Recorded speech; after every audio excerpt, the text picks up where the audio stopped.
3 mu disitulikiti Nakaseke abaana abasoba mu 1,200 be bazaalirwawo buli mwaka era eddwaliro lino likola ku balwadde abasoba mu 2,500 abali mu ggombolola y'e Kasangombe n'ebitundu ebiriraanyeewo wabula ebikozesebwa mu ddwaliro lino naddala ku bakyala abazaala bitono ddala.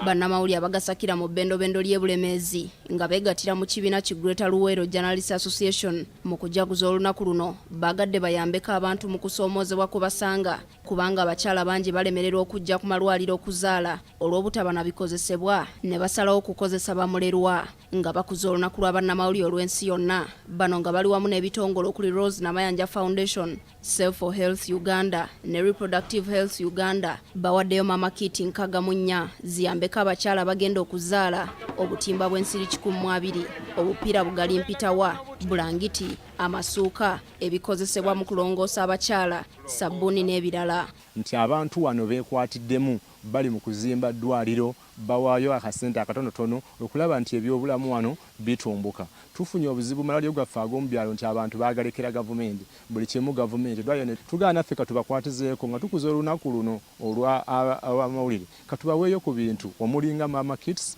ezikozesebwa abakyala abazadde.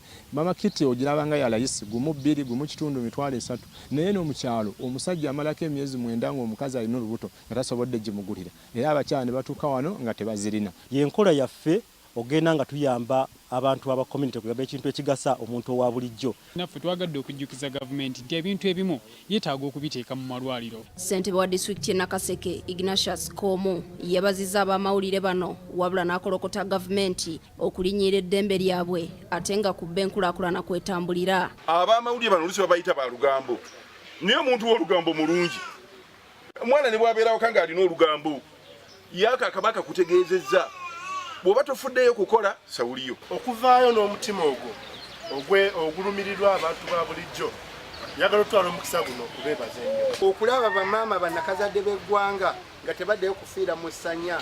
Tumanyi nti ensi zonna ziyimiridde ku bamaama we mutali ffenna tetukola ki tetuliiwo. Ate okuvaako emukono meeya wa Mukono Central Division Jamil Kakembo akalaatidde bekikwatako okuwa bannamawulire embeera ennungi gye bakoleramu emirimu gyabwe mu kifo ky'okubatiisatiisa okulinnyira eddembe lyabwe n'okubakugira okukakkalabya egyabwe. Bannamawulire bannayuganda bannamawulire bali mu katale bannamawulire bagenda mu katale ne bagula ebintu naye omulimu gwa bannamawulire okuba gutaataganyizibwa buli bbanga ne media houses abamu kwe bakola babano babagobako. Bino abyogedde bannamawulire mu kitundu kino nabo bajaguza olunaku lwabwe. Carlton Scovia Nakamya ne Moses Serumaga, BBS Telefina ageesigika.